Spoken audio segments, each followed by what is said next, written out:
Jinxx was brought in by an animal control officer who had responded to a call about an injured animal.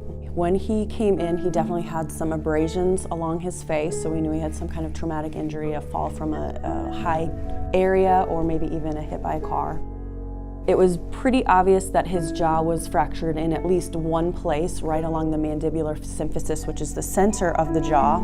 It did take us a little while to be able to find exactly what was going on, but he had also broken the ramus of the mandible, which is this little part on the side, as well as he busted off these little chips of bone right here. He had a significant amount of swelling and edema, which is kind of a soft tissue swelling, as well as hemorrhage. And his entire chin and throat were swollen to the point where he couldn't even swallow.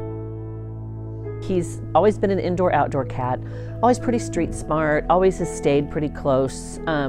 Comes in most nights, once in a while he'd stay out. And so on a Friday night when he didn't come in that evening, I was a little concerned about him. Someone along the street that didn't know me and didn't know him found him kind of curled up under her car wheel. And she called the animal control, who then took him to Great Plains because they could tell he was pretty injured. Because of the nature of his injuries, we had a couple of different procedures that we did. Right along here, we were able to wire that part of the jaw shut, and that's a pretty typical procedure. The fracture that was back here was much more challenging to address. So what we did was kind of a unique procedure where we actually took a composite material and made an intraoral splint. While he was under anesthesia, we placed an esophagostomy tube, and that is basically a feeding tube that will go into the side of the neck. It goes directly into the esophagus and down to the stomach. So we're able to feed him a slurry of soft food to make sure that his nutritional needs were addressed. I found him the next Thursday evening through Facebook. It was actually through social media that we were able to reunite them. Myself,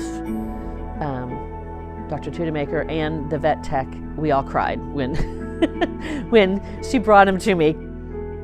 There's so many people in this city that are so passionate about helping people and their animals. And yeah, when I found out how badly he was injured and the fact that, he'd already had the surgery, he was already on the road to recovery, and just that, 6 days that, for me to find him without having any idea if they were going to get paid back or, have that taken care of.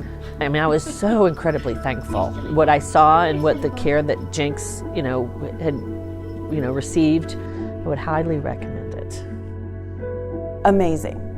Is absolutely amazing. We don't get to see those types of reunions very often.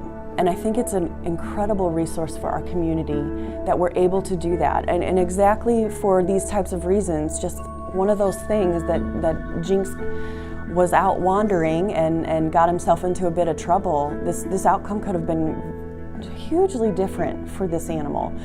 So it's really awesome to be a part of an organization that has the resources as well as the drive to help so many animals coming from all different walks of life.